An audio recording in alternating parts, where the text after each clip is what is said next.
We've had a few escapees, but the rest of you, we're going to lock the door. There is the issue of the Velcro seats, super glue on some of the others. Few Virgo birthdays since Sunday, the 9th of September. Adelaide Crapsey, born in Brooklyn, New York in 1878. Stefan Mallarmé's death in 1898. Leo Tolstoy, Count Leo Tolstoy, born in 1828 in Russia. The German poet Clemens Brentano, born in Germany, obviously, in 1778. He was a friend of Beethoven's. Sonia Sanchez, American poet, born in 1934. On the 10th of September, Hilda Doolittle, born in Pennsylvania in 1886. William Everson, born in America in 1912. Franz Werfel, 1890. American poet Mary Oliver, born in 1935. On the 11th, we have D.H. Lawrence, September 11th. D.H. Lawrence was born in England in 1885. American poet Merrill Moore, born in 1903. On the 12th, which was this past Wednesday, Robert Lowell's death in 1977. Louis MacNeice, born in 1907 in Ireland. Michael Ondaatje's birth in India in 1943. 13th of September, James Shirley, British playwright, 1596. Clara Schumann, great pianist, you know who she married, 1819. And for all the young people in the room, only they would know this birth, Mel Torme, born in 1925. On the 14th, and you can go over the Newburgh Library and see they have his head there, Dante Alighieri's death day in 1321. Franz Joseph Haydn's younger brother, Michael, born in 1737. The 14th, wait, that's today, the 14th. So there you have it. It's a few birthdays and death days. Let's see. Oh, here we are. It's one of my favorite poems by D.H. Lawrence. Piano. Softly in the dusk, a woman is singing to me, taking me back down the vista of years till I see a child sitting under the piano in the boom of the tingling strings and pressing the small poised feet of a mother who smiles as she sings. In spite of myself, the insidious mastery of song betrays me back till the heart of me weeps to belong to the old Sunday evenings at home, with winter outside and hymns in the cozy parlor, the tinkling piano, our guide. So now it is vain for the singer to burst into clamor with the great black piano appassionato. The glamour of childish days is upon me. My manhood is cast down in the flood of remembrance. I weep like a child for the past. D.H. Lawrence.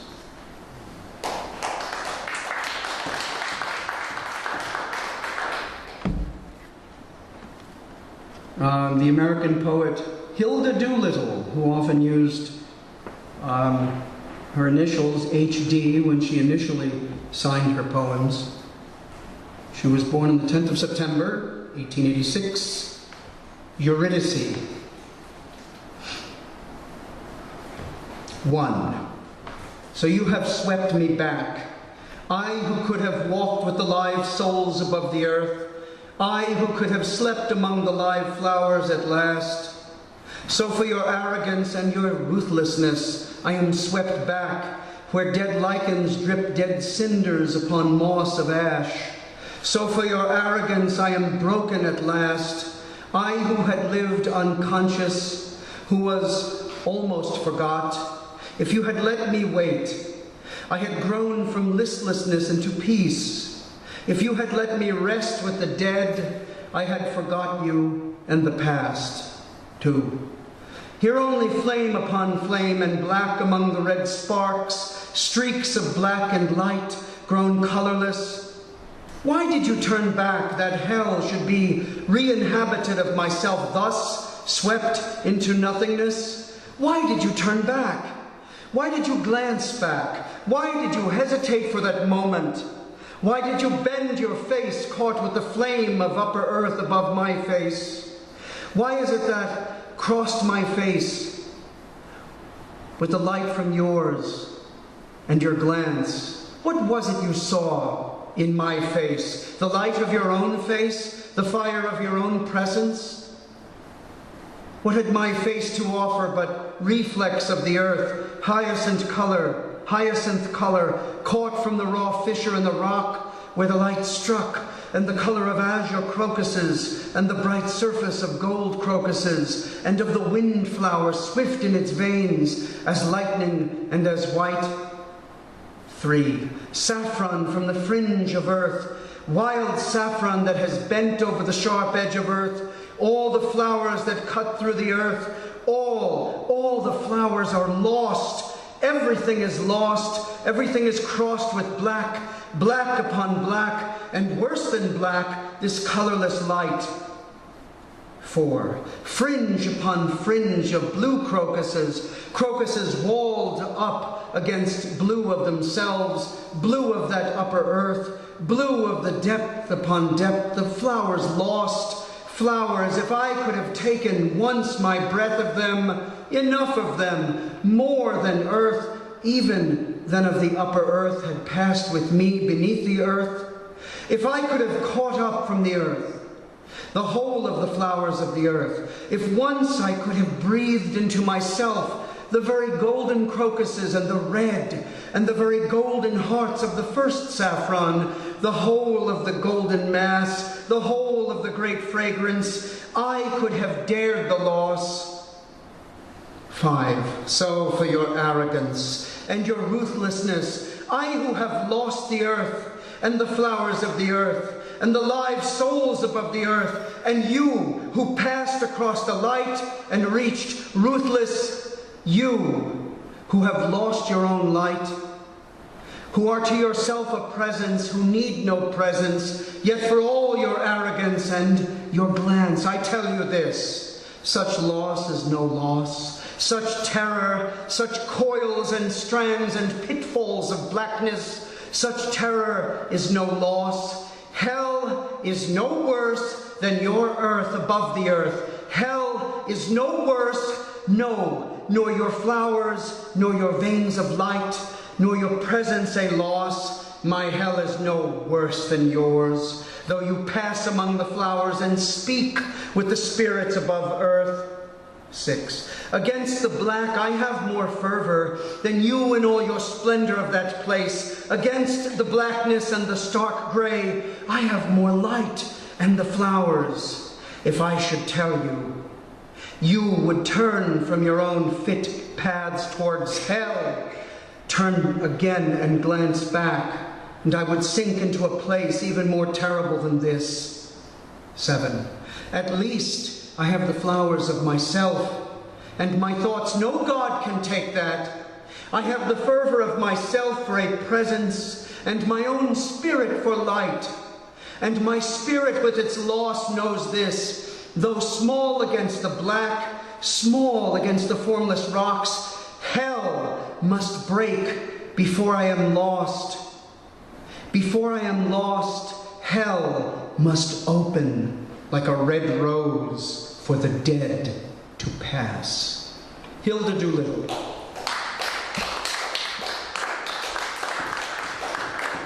That was before 1917 that was written. All right. There's your imagist poet. And a few of my own. Consideration. Beneath a somber late summer sky, mere days before autumn, I stood in the Dunkin' Donuts parking lot in Cornwall. A well-dressed man, faux smile, perhaps 10 years my senior, approached. He greeted me twice and gave to me a copy of The Watchtower. I told him, I'll consider it. I too am a propagandist. I'll consider it. He gave the magazine away for free. He appeared bourgeois. I charge for my books. I am poor. The breezes grew cooler, the sky darkened. A small sedan with laughing teenaged girls passed by. They all gazed at me. The well-dressed man was driving. Autumn approaches. I'll consider it.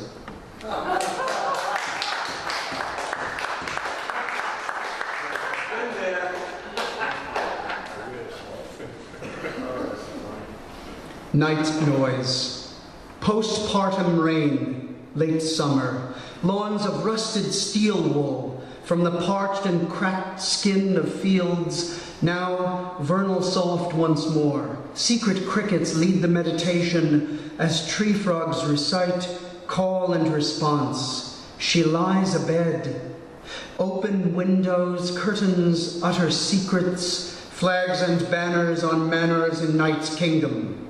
The white goddess sleeps in a nursery of autumn's clouds, despite days left to walk along the path over a meadow to a forest in a wardrobe change. Dripping rain deceives as footsteps of a lone pedestrian, walking because enigma in young fog's embrace. She discerns raindrops upon the shingles of an old porch roof. The pause is a strange and lovely maiden standing beneath the window as another late summer selects the gray fabric of her cool cloak of woven night. Thank you. All right, just two more. These are short. This goes back to 2011. Hurricane Irene. Late August 2011, trial in absentia. 1. Omen. Poseidon's daughter knows no peace. In her long destructive trip from her home, she ripped trees from their summer beds, stole electricity to fuel her rage, threatened tornadoes from her thespian stage. And here in upstate New York, she dares whisper, just outside my window, the scream no impediment to her wet lips, teasing me before showing her fangs and ire. 2. Inquisition. Did you plan your path of uprooted houses, ruined gardens, and drowned cars near Katrina's 6-year anniversary? We of the storm cleanup response accuse you, fleeing banshee, of taking over 40 human lives, weak, unknowing mortals who, despite preparation, would not yield to your impressive power. We, bailing out our basements and burying our dead, shoveling mud and stones from backyard sandbars, curse you in your wake, damn you to cloud and wind oblivion, as you did our fellow countrymen and animals.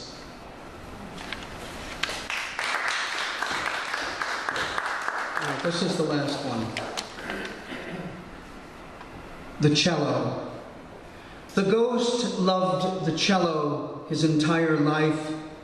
He became a cello his entire death. Years after he died, he wandered through churches and concert halls, carrying a bouquet of summer lightning bolts in a basket of sky. Announced by wind and dark afternoons in autumn, human warmth, memory of hands, legs, and breath, polishing each leaf of October's maples with sunlight cloths, the sighing wood, the rosin, meditation in an abandoned house. He was famished without her touch, unknown woman, decades younger, unaware of her own past lives. Theater colder inside than out, despite late September's autumn damp lawns. He entered a crowded chamber, approached the cellist from 4 directions, from the cellar, south, the setting sun, west, memory of summer, east, winter's grin of frost beyond the wind-brazed panes, north, his voice to the body, caress of sides, back, neck, the luthier's beeswax polish hung about the hall, honey and wool, dust and wood smoke, Death and the maiden, chanting, cast iron radiators held in the palm of the tin ceiling. Rosamunda, weeping from prescient shadows, furiously she bowed to an entire grove of memory, fallen in fog outside the hall. Rain whispered through a silent window.